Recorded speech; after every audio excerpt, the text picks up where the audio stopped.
All right. Hello, everybody. Welcome to this evening's Drexel Sport Coaching Leadership webinar with Asiya Mahmud. I am thrilled that you could all join us. And before we get rolling, I'll just make note of a couple of things. Next a couple of weeks, we're going to have Thanksgiving off, and then we have a three-part series with Nairi Darian from the nutrition department, talking about all things all things nutrition in the time of the year where we all need to pay attention to what we're eating. So that's coming up in 2 weeks, and I'm thrilled to welcome Asiya, because we've had a wonderful group.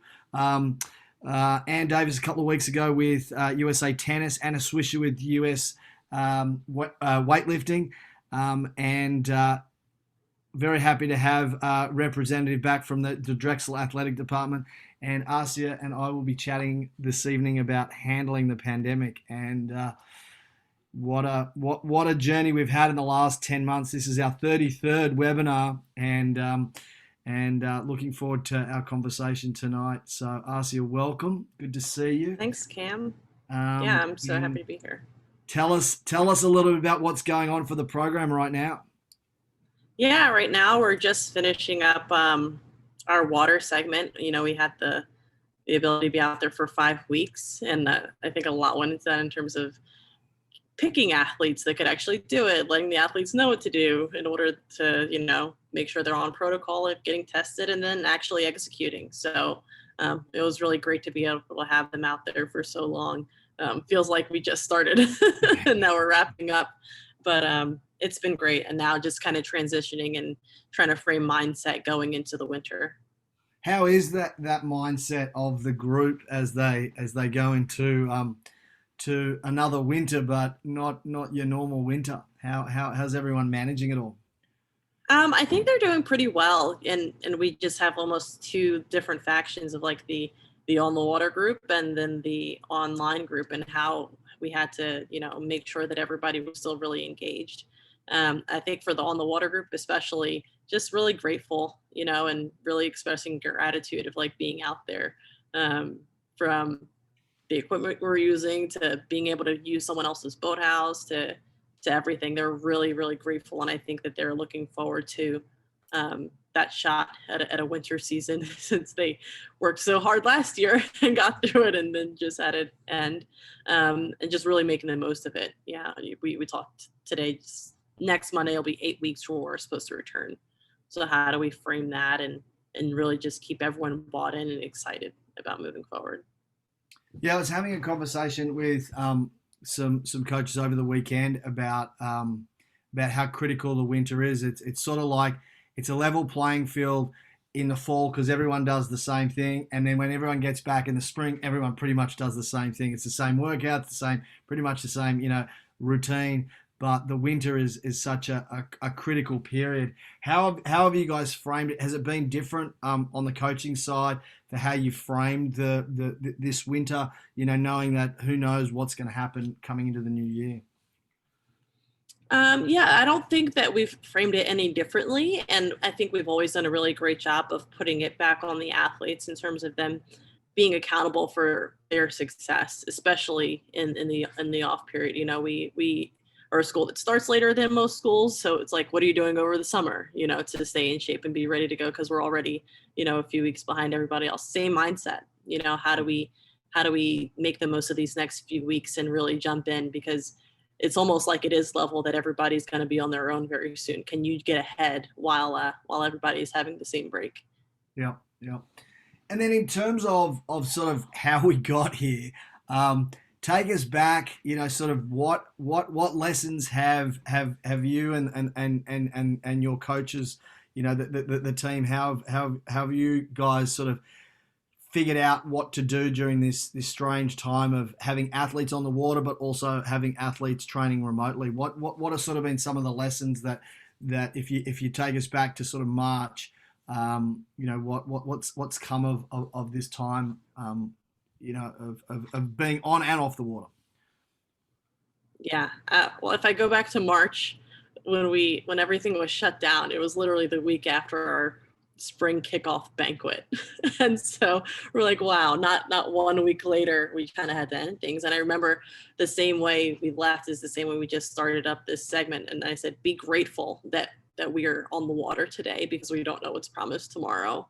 And really to be thankful, and we're going to get through this together. And then the next day we were done, and they said that me saying that is as clear as a bell to them even today, like that we have to be grateful for these opportunities we get. And so I'm really glad that they carried that over. But just framing, even getting into the spring and making sure they didn't kind of count down the weekends of like, oh, we were supposed to be doing this, we were supposed to be racing here. How do we still stay positive? And we really got to put it back on them in terms of being leaders.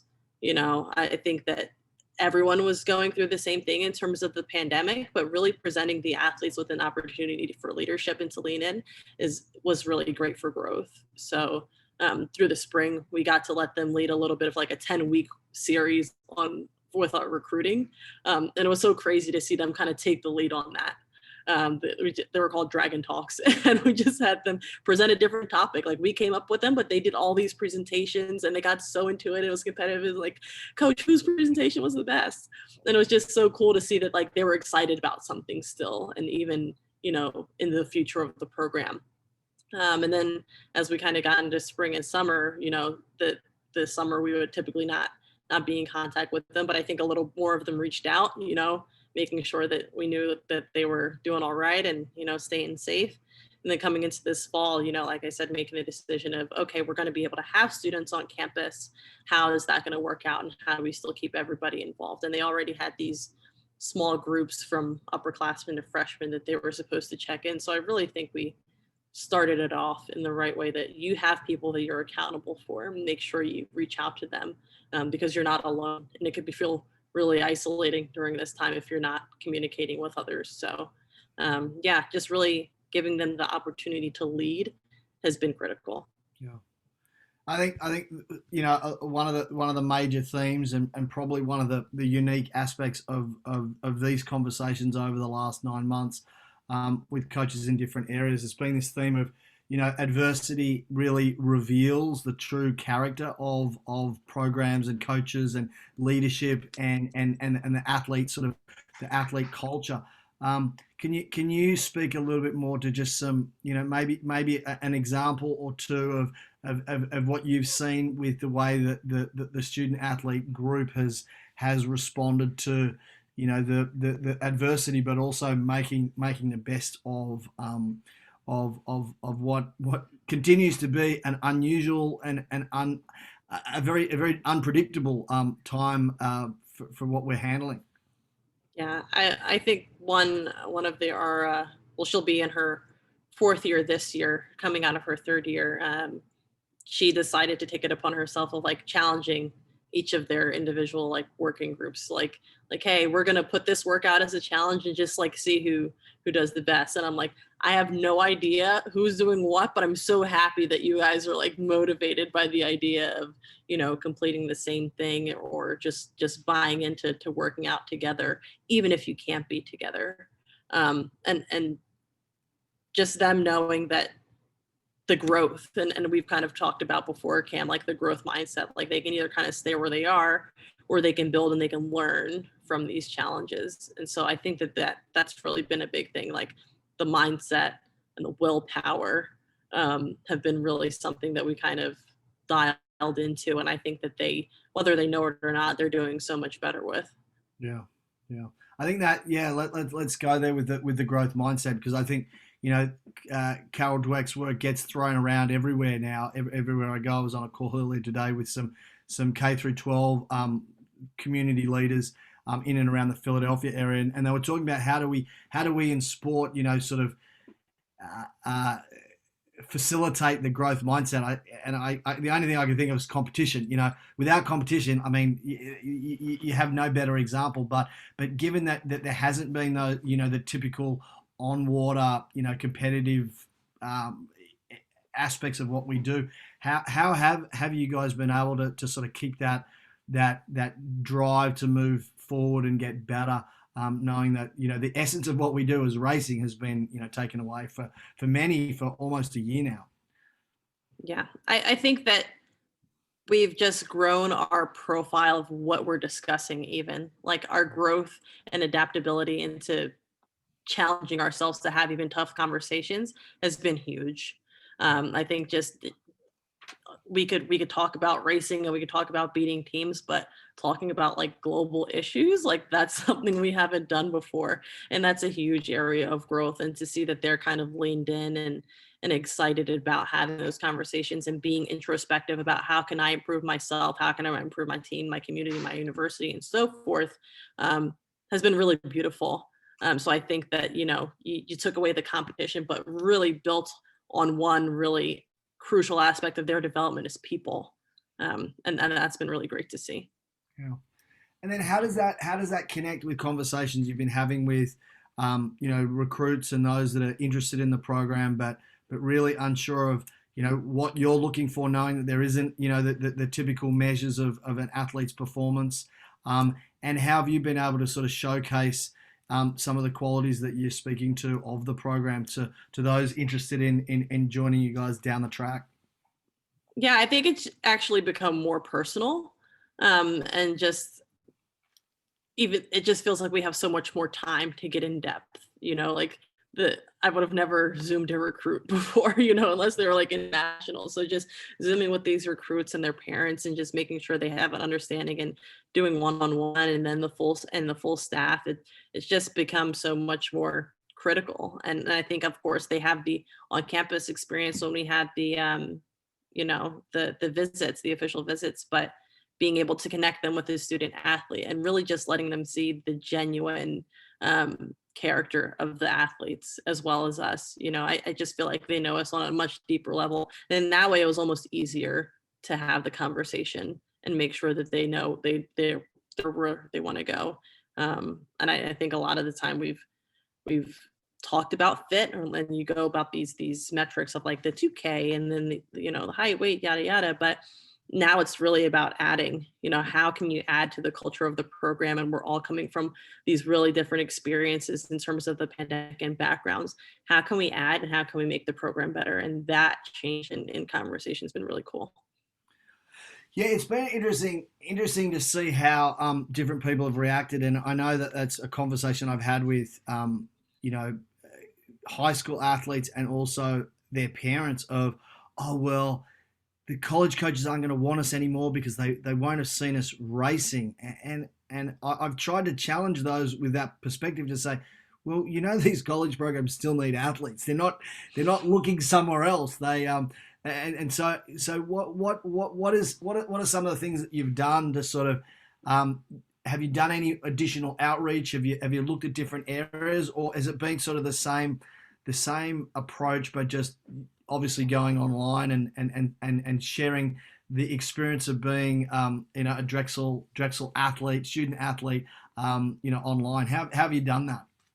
Well, I think that kind of ties into, I think my personal development through the pandemic has been networking. Like, I feel like I've had so much more time to connect with other coaches, and to connect with other areas that we maybe wouldn't have recruited from before, not because we didn't want to, but we just didn't find the time. So definitely getting some athletes from places where we weren't used to, just because of the genuine connections that we're able to make during this time, has been really, really critical. And I think that, like you said, we still need people. And I feel like we've always had an interesting approach of the person overall, and the metrics will come. And so that's only really, really deepened our commitment to the way that we're recruiting. And then in terms of how that's worked, and how your communications have worked across the athletic department with other sports, have there been things that you guys have done from the rowing program to sort of connect with other activities that everyone's sort of handling the same thing from a recruiting perspective? So have there been lessons learned, or things that you've been able to share with some of the other sports? Yeah, so I definitely said we did those dragon talks, and in that we're like, oh great, we're getting to talk about different majors and we're getting to talk about the campus life and so forth. But I think it never occurred to us to talk to other coaches. And when we were, I guess, at the height of the pandemic, I was speaking with our staff members. I'm like, we have to talk to other people. Like, we need some sort of meeting to just be able to talk about what's going on, even if it's not recruiting, and then so we started some assistant coaches meetings, and it turned out everyone was making all these awesome videos, and it was like, wow, we could not only advertise our team, but all these other teams and all of the awesome stuff that they're doing.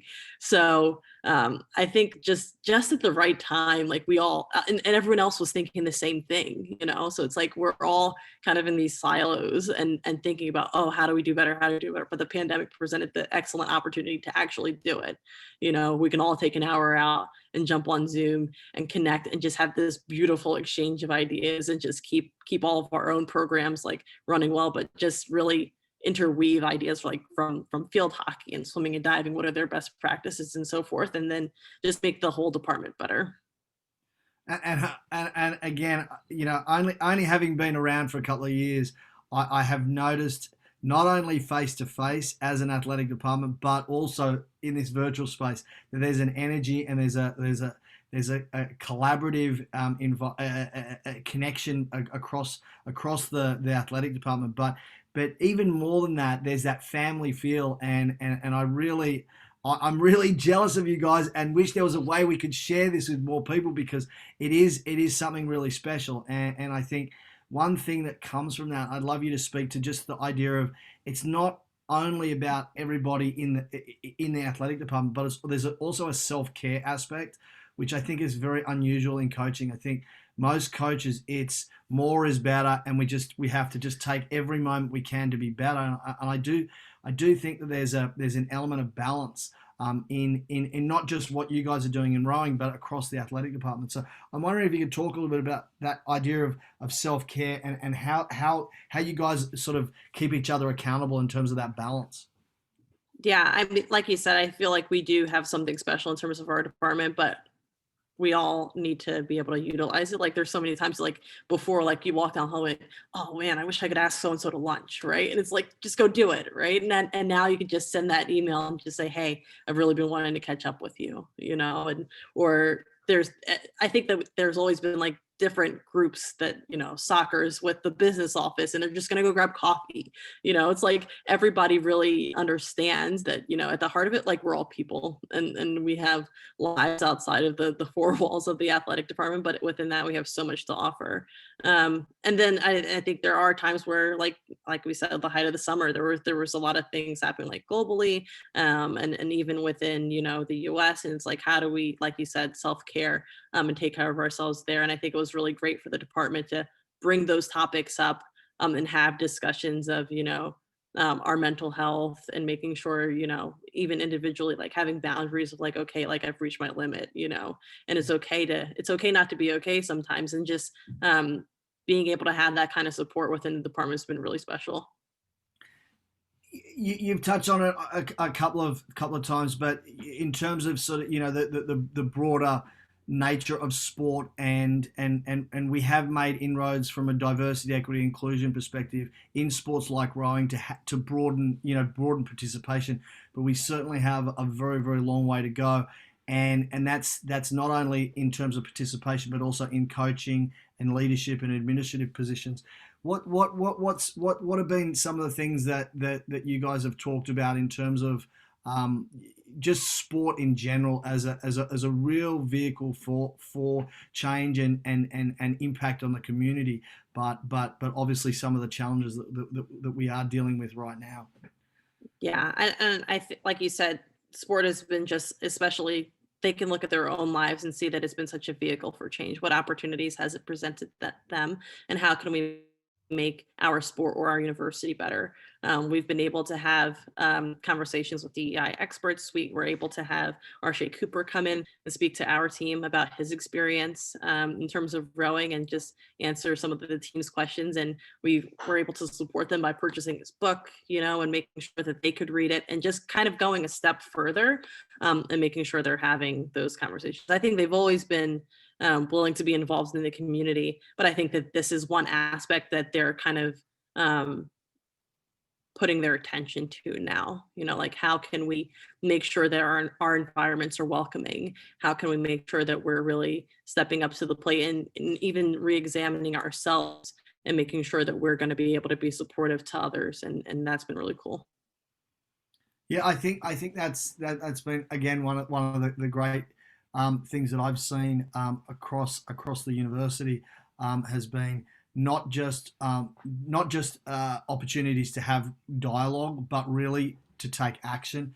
And I'm eager whenever we are able to get out of this thing to see what impact we're really able to have on the ground, because there is so much opportunity, and it's been really difficult. I think that's the other side of this, that there have been a lot of real challenges that people we're all having to deal with, whether it's the day-to-days of not moving and being stuck on Zoom, through to just that real balance in terms of the discussion on mental health, and particularly for those athletes that aren't with you, that you haven't seen, that are unfortunately not able to get back to you guys. How have you been able to manage that isolation and really be able to keep eyes on people when you're not able to be with them face to face?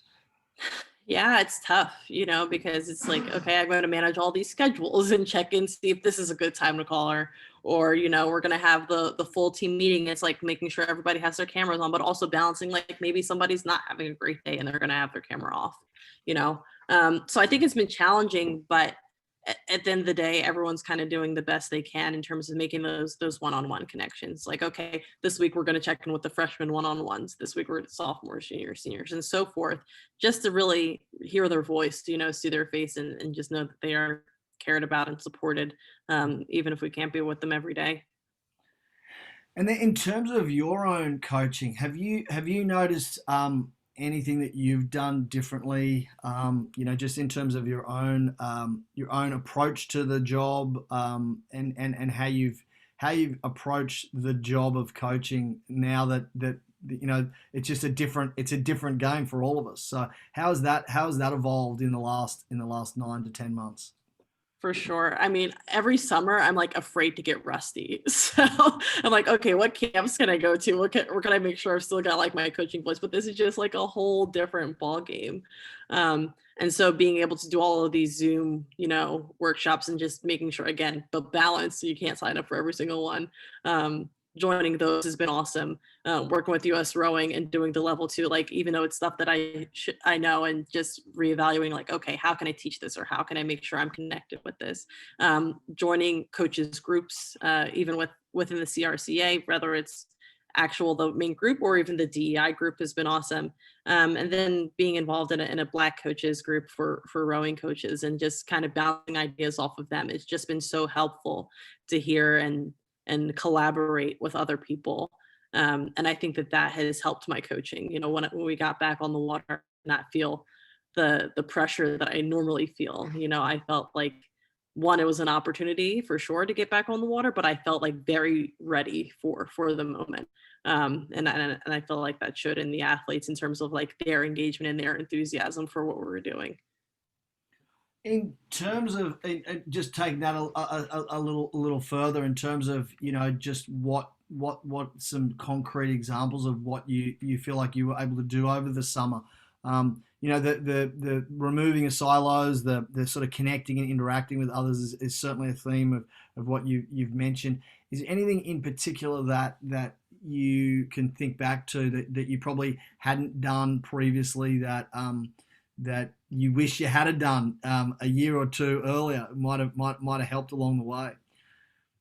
Yeah, I think I've actually just looked up other coaches' emails and just shot them an email like, hey, can I talk to you on the phone? Yeah. I've really admired you from afar. You're someone that I love to get to know better, and just like shooting that shot to have a conversation with them. And they're so open, like, why we're all working towards the same goal. Why can't we have this connection and these conversations about something that means so much to all of us? So it's been really, really great to have these conversations. And now I feel like they're, not only peers, but mentors that I can move into the future with, whereas I did not have those, 10 months ago. Yeah, I mean, the mentoring piece, we know from the research that's where the learning happens, to be able to get on the phone, or get online and have a cup of coffee with someone to say, hey, if you're in my shoes, what would you do, or what have you done? I think that messaging is so critical. If you had been able to give your younger self some advice, what would you have given the younger coach Asiya as you were getting into the game? One is that I'm stand true by is like, it's okay not to know everything. There's so many times where, especially as a young coach, and no matter how old I get, I still feel like a young coach where it's like, okay, don't ask. They ask you to do this, figure it out, get it done, but there's nothing wrong with pulling somebody else in and getting some direction. And then, getting support. It's okay to get support, like both on and off the water in terms of your coaching. And then I would tell myself sooner to invest in myself, like to get the development opportunities, whether you think that you need them right now or not. The time is going to pass anyway. Get a development opportunity that you're really excited about, whether it's a degree or a certification, and really just put towards your future. Seeing that he's on the call, we should probably pretend that he's not. But working with Paul is anyone that hasn't had interactions with Paul, hopefully he's blushing now, if not once we're done here. But he's a dynamic dude, and always learn something whenever we chat. I'll open up the mic in a minute, Paul, so that you can defend yourself here. But tell us a little bit about what it's like working with a head coach like Paul, and just the interactions, what that's like, how that's evolved over, particularly during your time at Drexel, but particularly in the last few months. Sure. I mean, I think I've known it since I was an athlete. I rode for Paul, so that relationship has come such a long way to being someone who would rarely stop by his office, to graduating and swinging by as an alumni to see like, okay, like maybe I can get my feet wet here and see what makes sense, to eventually coming back and working and just opening that conversation. And he's just really great at promoting like being your own cheerleader, like you can do this. And I think one thing that has always stuck with me and that he continues to tell the athletes now is like to advocate for yourself. Like if you think you can do something, whether it's coaching the varsity 8 or getting medical attention, like advocate for yourself and make sure that you're willing to, put the time in and work for it. I definitely think that he's been like a helpful springboard for, helping me to know that I want to get these certifications. He's like, of course you can do that. And I'm like doing that on top of a master's degree or whatever, and just getting a lot of support, and when I started with the program and coaching the 3V to the 4 and the 4, and the freshman 8, to kind of moving up to dabble with other boats, to now, coaching side by side with him with the varsity 8, and I feel like in the moments you don't feel that growth happening, but I can look back and like, wow, would I be able to give this kind of freedom to someone to kind of spread their wings and support them along the way? I hope that I can, I've been so fortunate to have that, to even this past summer, and having the promotion to the associate head coach. It's really been full circle to knowing that, that confidence that he's had in me, both as a coach to now an athlete to a peer even, has been really supportive and thankful for sure. Yeah, I mean, I think there's something really unique about that, and not every head coach can do that. Not every head coach can hand over the reins, if you will, or even the actual megaphone. And so, Paul, I'd love to hear your insights on that. Just in terms of what you've seen with Asiya and her growth, and what that's been like from your side of the launch. If you're willing to flick your video on or unmute yourself, yeah. Oh wow, that was that's an easy question, to tell you the truth, because as an athlete, Asiya was always locked in, and a team leader, a boat leader, and then to see where we've come to here, where I'm asking her for advice all the time, and there's definitely a sense of trust of like, she knows me really well and how we've run the program, and she knows how she wants to make the program better. And I have a lot of trust in that. And hopefully she still has some trust this way too. You know what I mean? Absolutely. But yeah. It's been really good. I think each year just seems to be getting better and better to working together. So. You know, I've been doing a little bit of research over the last 12 months, Paul, about what we see in athletes who potentially could become coaches. Was there a specific moment, or was there something that you saw, you can think back to when Asiya was an athlete, where you thought she could be a really good coach one day? I think how she handled herself, you never think of like a rower as a professional, but really, how somebody can handle themselves in a professional manner, in their work. And I think that, and I mean, there was clear passion just exudes out of Asiya. So, I mean, that was clear. And it was sort of like, that passion was put the oar in our hand. We're going to do everything to get this job done, anything it took. And then, not necessarily like great rowers make great coaches at all, but I think just how, her interaction with the coaching staff, with the other athletes, she was memorable, she was somebody that people look to. And it wasn't because she had the fastest erg score. It was just because she was a leader. Yep.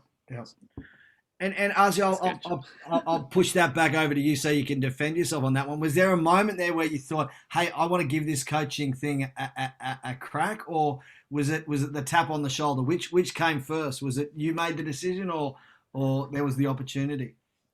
I made the very heavy decision / opportunity. I graduated, and the plan was to take a year and apply to law schools and get that figured out. And along the way, I was just like, how I really missed rowing. And then I moved back down to South Jersey. Not too many opportunities, especially at like a post-grad level to compete. And so I was like, okay, well, maybe I'll check out my old high school and I'll volunteer. And it turned from like, okay, well, I'll do it once or twice a week to, okay, I can come every day, and like, okay, sure, I can come to the regattas, like, of course I'll be involved, and it just kind of took flight from there. And I just remember this moment, like telling my parents coming home from like one of the flicks and saying like, I think that I'm going to pursue coaching instead of law school, and just being like so terrified. And my dad just turns to me, he's like, I knew that before you did. What are you waiting on? And I was just instant relief. Because I think so many times, whether it's, women in coaching or just coaching in general, I don't think anyone has that conversation with you to like, hey, you could do this, and so to have that excitement and like that I guess blessing from my parents was like all that I needed. And then I was full in. And after that first year assisting at high school, I became the head coach. And then from that, I went to the university level, and then kind of never looked back. And if there's one thing that I hope folks that are listening to this is that it's not just how we got into coaching, but when was the last time each of us said to somebody, hey, have you ever thought about coaching? Because I think that sowing that seed with either an athlete or someone that's finished as an athlete, just for us all to think about, okay, what do those qualities look like? The coaching profession is evolving, and we know that it's getting tougher and tougher at every level to do what it is that we do. That was before March 2020, right? And this is sort of just magnified it in so many ways. And I hope that that's, from both of you, you've really have shared the insights of how critical this process is of becoming a coach. And that I'll flick it over to you, Paul, and then you can relax after this. But in terms of that process that Asiya was just talking about, of sort of how you've let go of the megaphone, how you've sort of just pushed the megaphone over to her more and more. is that something that you've learnt as a head coach? Is that something that you've had to be mindful of? How have you done that in terms of handing over the reins to not only Asiya but your entire coaching staff? Yeah, it's at first it's not easy to hand over a microphone when you want to be the coach of everything, but then when you see what's best for the student athletes, it would be to have more people invested in what we're doing, and really, frankly, they do a better job than if I was trying to do it myself. And I think just going back to trust, going back to time builds confidence, and experience builds confidence, and then just seeing it, seeing the confidence that Asiya has in herself. And I think that's come through the whole journey she just talked about, the assistant coach at the high school, taking over the reins at the high school. Taking over the reins at any level is a big deal, because you didn't even know what the head coach was doing until it's in your lap and you're talking with parents and driving the trailer, or doing all those other things that you might not have thought about. And then to take the path where she didn't come to Drexel first, but actually got additional experience at another university, I think was great, because it might be too comfortable to come straight here, but to know, let me see what other successful teams are doing and bring that back and make our team even better. I mean, that was huge too. So I hope I answered that question. Yeah, absolutely. I mean, again, the theme of trust is a huge one, but I think also you have that ability to see see the needs of the athletes before your own. And I think there are a lot of head coaches out there that don't. This is my program. I've been here, and when I have to walk into the athletic director's office and say, this is how we went this season, it's all on the head coach. And I think that's the antithesis of what you're sharing there, is that it is the program, and while you're an important part of the program, there are a lot of important pieces to make that happen. And I think that, coming back over to you, Asiya, just in terms of your own development, it's interesting to me how we're preparing for this coming season, this coming spring, and there's, I don't know, what are you guys betting? Is it a 50-50 chance of some racing? What are you guys thinking that the spring will look like, knowing that there's just so many different things that need to happen over the next couple of months? How are you guys preparing for that? Yeah, I know nobody has the answer, but luck favors the prepared.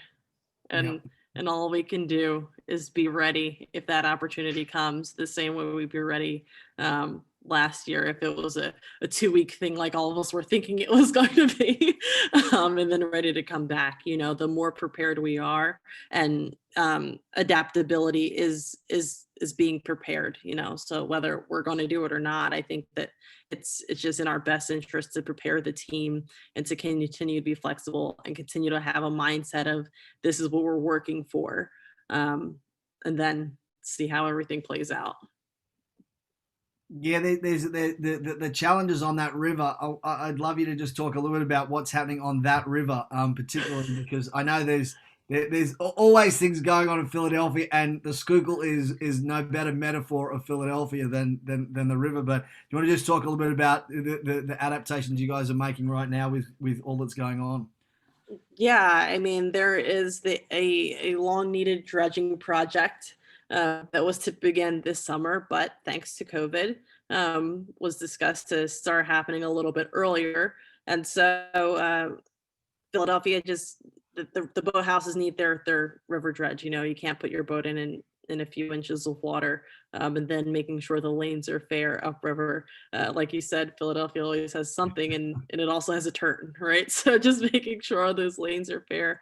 But the project is a little bit slow, and slower than everyone thinks, and it's like, how do we continue to get on the water? And as innovative Philadelphians, trailers are upriver, trailers are in Conshohocken, everyone's going to do it. It's like no big deal, like this happens. And I just love the attitude of the city and the rowing community, not only to adapt, but to lend a hand.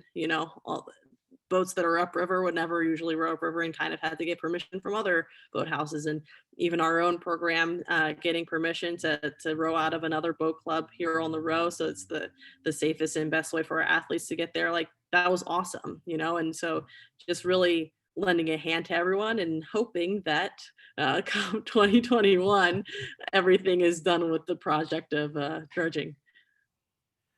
Yeah, it's a huge project. It's a huge undertaking, and you guys are sort of in the middle of it all. And I can only imagine just how critical it is to keep everyone on the same page. How are you guys doing anything in prep for the seniors this coming spring? As it could be a really tough ending for those that are graduating. Have you guys had that conversation? What are you thinking in that one? Because I noticed you just took a big deep sigh with the mention of graduation. What's going on there? Yeah, we haven't had that conversation just yet. I think that in terms of our university, again, we're very lucky. A lot of the athletes are on 5-year programs. So even last year's seniors, 5 of the 6 women were able to come back. And say and 2 of them even just enrolled in a grad degree to make sure they got to put a stamp on the boat, but you never know, and if it would affect anyone, it would affect those seniors again. Everyone else under them still has another year at least. But I think that it's a realistic question, and it's something that I think we'd be prepared to take on again, seeing as we went through it already. But their eyes are just kind of locked in on the goal. How do you eat an elephant one bite at a time? So let's get through this winter. Let's get into the spring, and then let's see what we have. Yeah.